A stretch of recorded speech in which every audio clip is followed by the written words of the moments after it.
Okay, I just pressed the forward button again. I guess you're back.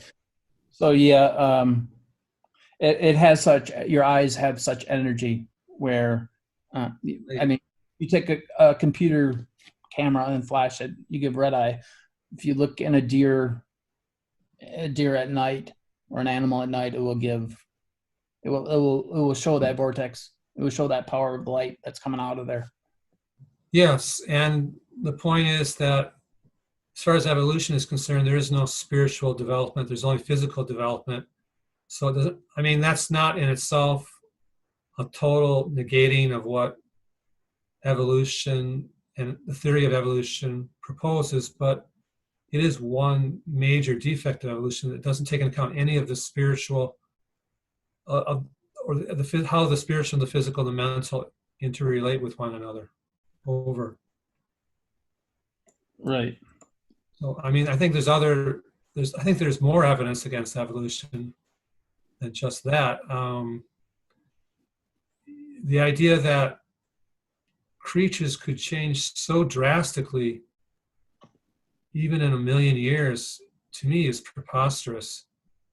Um, I mean, it I just think seems like it's too big a step to I say think that all of a sudden some being had fins, was swimming, and now it's walking around, and now it's a human being. Just right. because just because organisms have similarities between them doesn't mean they evolved. I mean, um, there's no there's distinct species that cannot even communicate with one another, let alone possibly work together, even except in a very limited sense.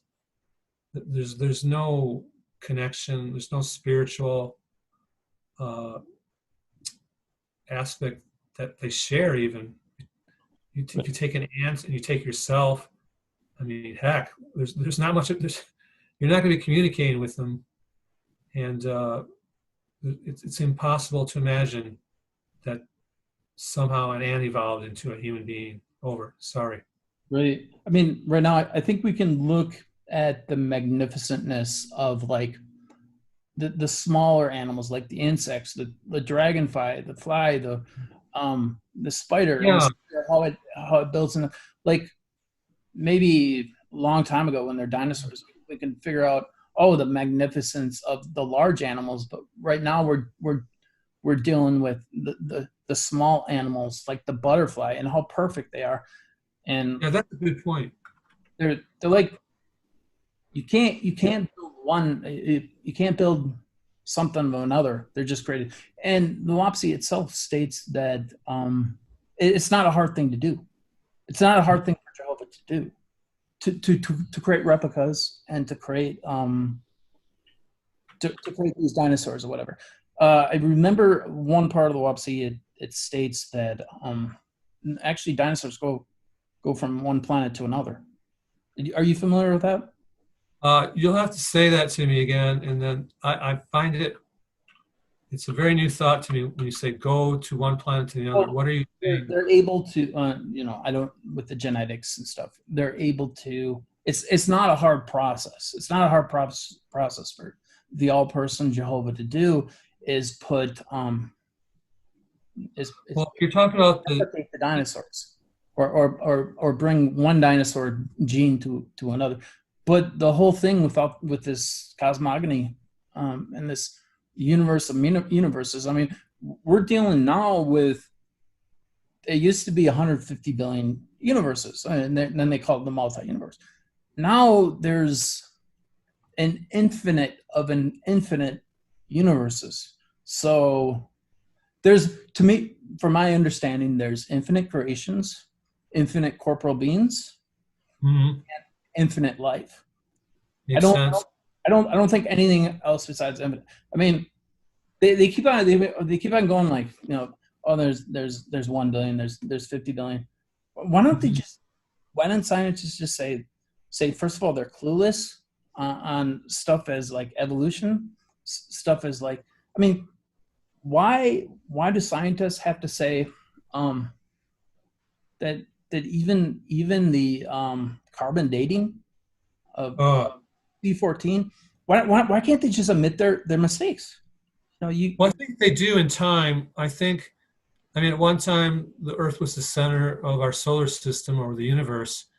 And although there was resistance to it over, for quite a while, I mean, over the centuries, but eventually everyone accepts that fact now. So I think in time they do, but they should also, I think, and a lot of scientists would agree with the point that they get it wrong for a long time before they get it right. yeah, that's true. Yeah, look, I just But the thing is, we tend to forget that means that it doesn't mean that we should feel uncomfortable with not knowing the full truth. It just means be ready and to be open to new information, new truths about how the universe operates. right. Over. It's like the olden days. In the olden days they used to have kings, and whatever the king said was the word of the land. Like to change what the king said would be like, oh no, you can't do that. That's untouchable. And so these scientists are playing the role of a king, where it's like, whatever we say, we can't go backtrack. If carbon dating says 27,000 years ago for just like a snail shell, let's keep carbon dating in there. We don't want to just the intelligence of the first original people who brought upon Darwinism is it's not very intelligent. Darwin he wasn't an intelligent guy. He wasn't. I don't even think he was trying to prove creation. I've never heard anybody say that before, but I'm not disagreeing with you. I haven't really done a close study. I mean, he did come to a wrong conclusion based on, it's like generalizations. Yeah, Darwin is one big generalization. Yeah, it is. The thing is, when you infer something, when you look at similar traits between animals, for example, which was you're not proving something, you're not deducing anything, you're making an inference, and inferences have only a possibility of being right, but they overgeneralize. Yeah, I agree. So he's a smart man, but maybe he's not as wise in the final conclusions as he should have been. Yeah, I mean, it's like how many times can Darwin what are those lizards called that he threw out in the ocean, come back? Oh, there's my theory based upon of the lizards coming back to me. I mean, it's kind of dumb. Scientists to me these days are followers. They're pagan followers.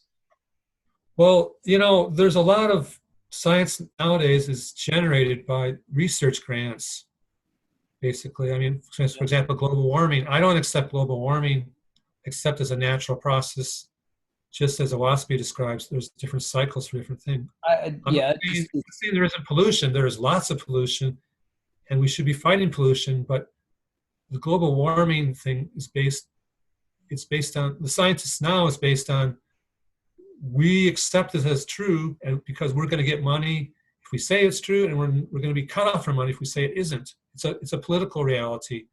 Are you familiar with the verse in Oahspe that says, "We shall bring ruin to the man who is ruining the earth"? I don't know. I'm not. You know what I'm talking about? I know what you're talking about, but I don't remember that verse. But maybe you paraphrased it in a way I don't recall, but it sounds true. I mean, how do scientists explain this? It talks about in the Oahspe. It talks about Simu, like actual. There's the Simu age, and then there's actual Simu.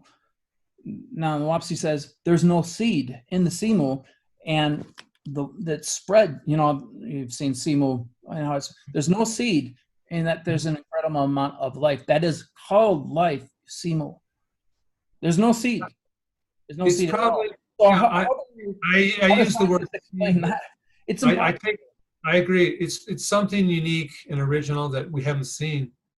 Like I say, it only happens every a 500,000 years, every 10 million years. It doesn't happen that often, so no one's directly observed it. So it's simply a new state. It's a new biological phenomenon that has no counterpart right now in our world. So, and I think it's fair to say that it is not a seed, but it can have the outcome of the seeds or the outcome of a pregnancy, since creatures are being created basically out of that material, over cosmic material. Here it is. It's the first age. I mean, okay, there's four, right? Simu, first age, new garden, and this happens on the infinite life that's out there of infinite planets. It's called the spring age. So spring, summer, fall, and then winter. It's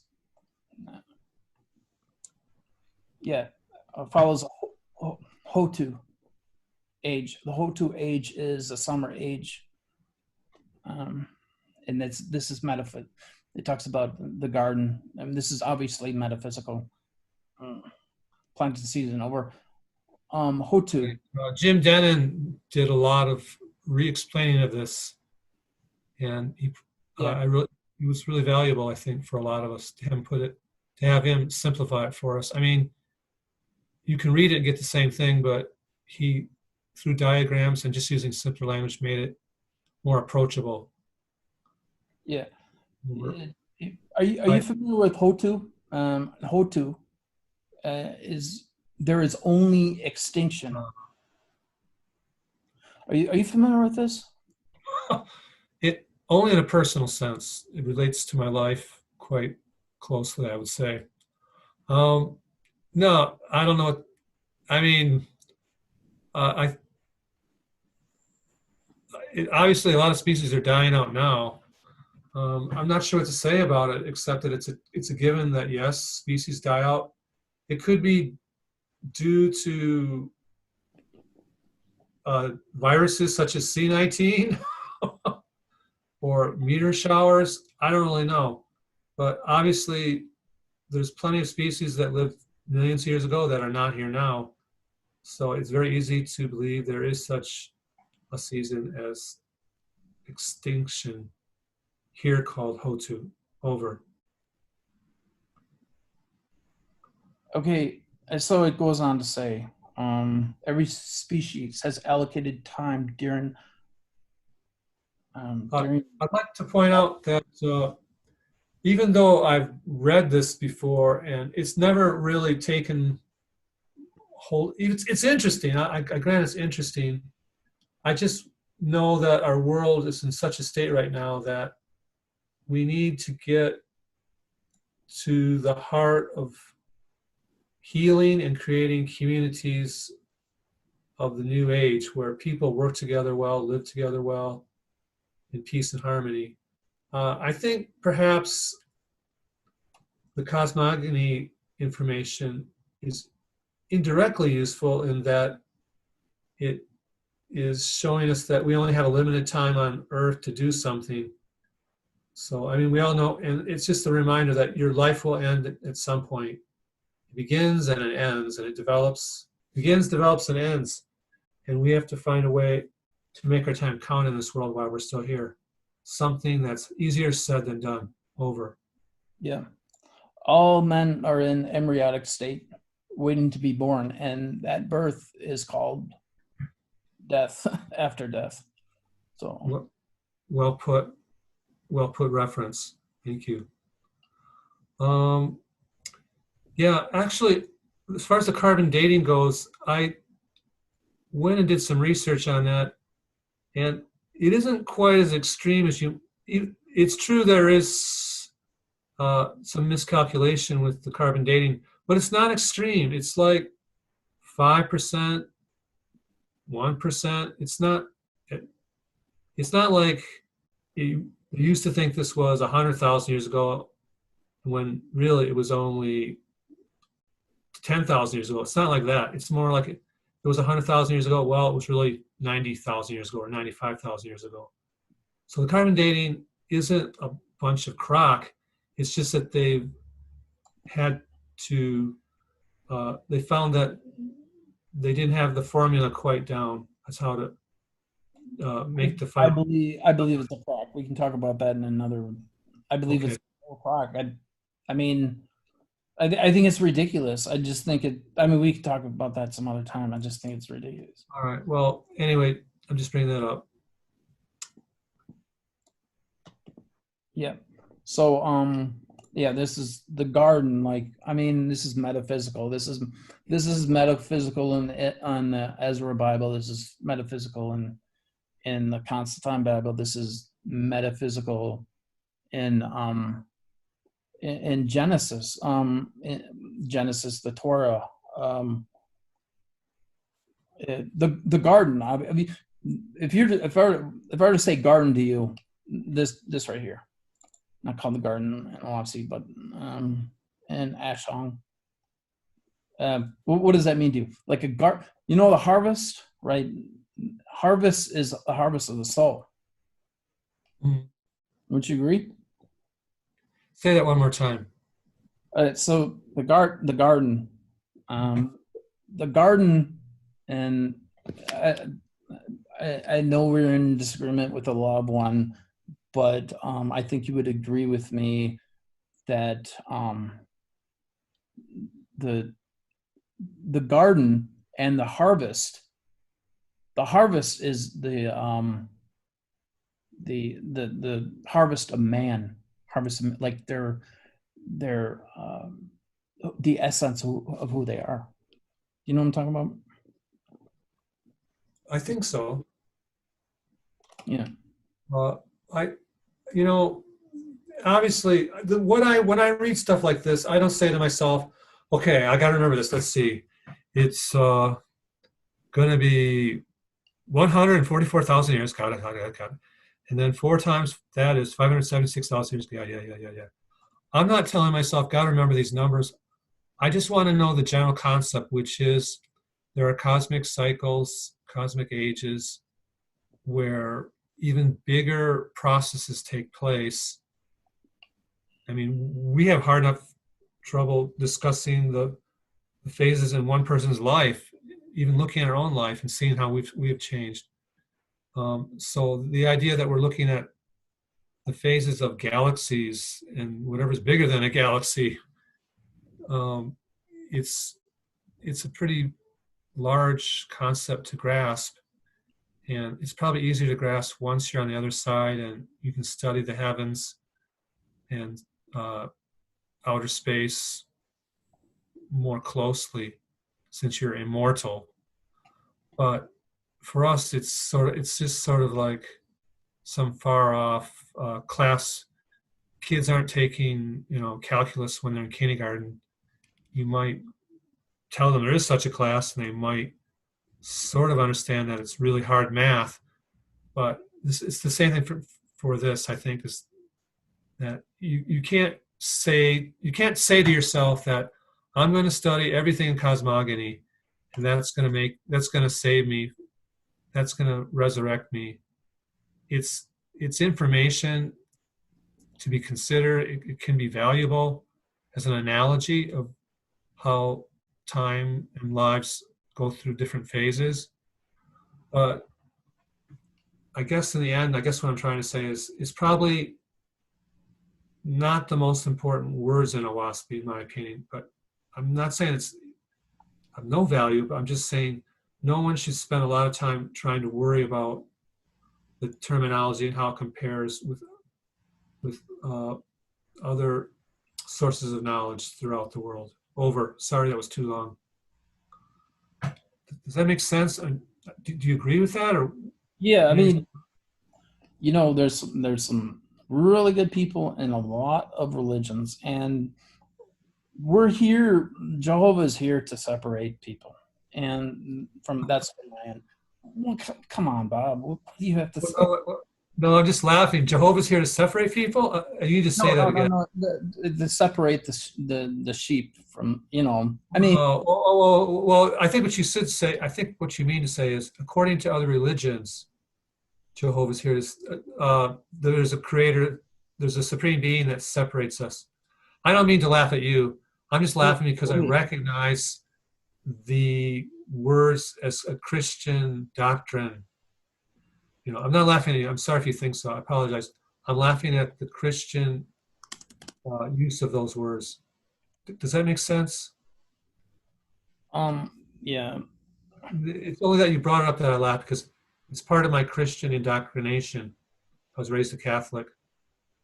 So it reminded me of being told that in my catechism classes, that God's here to separate, the wheat from the chaff, the sheep from the goats. And So I can't exactly.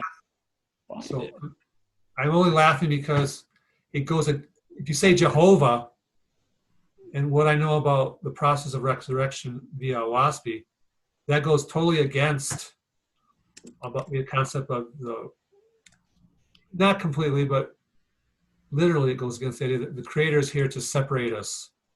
Say, well, you're going to hell, you're going to heaven. No, that's ridiculous. That's like Christendom. That's like olden days Christendom. I mean, that's first of all, the hell thing is kind of like you're screwed up in the head, because the hell thing is, how could you imagine? How could you imagine, like, you have that concept in your mind, but why would people imagine other people are in hell unless they didn't have a problem with their own? I think if people imagine other people are in hell, they got a problem with themselves. So how could you? That's not who the all person is. That's not who Jehovah is. I'm trying to find this verse. I can't find it. It said, I'll just summarize what it says. So the best of the Mohammedans, the best of the Hindus, the best of the Confucius, the best of the Christians, that's when they turned over. Not really turned over, but I mean, this whole world is one big, on everybody. It's one big delusion. You know, this is the world of you being in an embryonic state. This is not reality. Good point, Matthew. Thank you. Yeah, good points. So it's. I mean, this life means something, but in a sense, it's not the real life, and in that we don't have we have control of ourselves, but not complete. I think in the next we might have been born. For example, people can be born into poverty. They can be born into a spiritual state where there's a lot of bad spirits around them because of how their family is. And so they might be born into a cult, a Christian cult, telling them things which are not even true. So that's why, in a way, this world is not the real life, because we don't really have full control of how our life does. We do to a degree, and we can get more control of it. But for most people, there's a lot of extra factors which interfere with their free will over. yeah, I'm not really like we. Oahspe is just one of many. There's an infinite amount of, and I don't think people, even faithists, grasp this. There's an infinite amount of heavens. There's an infinite amount of corporal life. There's an infinite amount of spiritual life. I mean, if you look at like there's dinosaurs of every shape and size. I mean, every shape and size. There's different types of humans. I mean, we're dealing with 4 right now. You know, the Indians, the Chinese, the Asians, and you know, Ham, Japheth, yeah, Shem, Ham, Japheth. What's the other one? I think there's only 3. No, what? Yeah, okay. So Next stage. I mean, anyway, it's not important. and then the 4 religions. for religions, we're trying to harvest the best of the people on earth. It doesn't matter what religion they're from. Yeah, I think Aranathan makes some really great points. I don't have any quotations with me, but basically they say, heck, if you're Buddhist or if you're Islamic, you know, walk the walk, talk the talk. If you're a good person, you're a good person. And if you're praying directly to the Creator, no matter what you call the Creator, you, you're doing good. So we, those of us who have read Oahspe can often be world philosophers in a sense, but who aren't really working for the good of the world. We just have become part of an Oahspe cult, for example. We're not really doing anything to advance the world. We're simply stuck in rehashing, the 121 signs, symbols of various plates, maybe Samoan, for example, over. Yeah. So yeah, if it means we can work with other religions to a degree, I think, or other anyway, we should try to have a positive attitude towards everyone. Even though I'm right now cutting up religious people, I guess, Yes. and even Oahspe, but I mean, uh, everybody has a chance to be ripe. Every ripe. You know what? You don't say evil. You don't say evil. You say it unripe. You don't, and then you say ripe for being the opposite of evil. yeah, that's a higher attitude, isn't it? I think So it's so hard to the keep that. I garden, find myself categorizing people as evil every day because they did something horrific. But if we look at, if we can look 100 years from now or whatever, we'll probably find that this person finally got straightened out and is now doing wonderful things for people from the other side. Over. yeah, right. I'm gonna make this one right here the next podcast. Okay.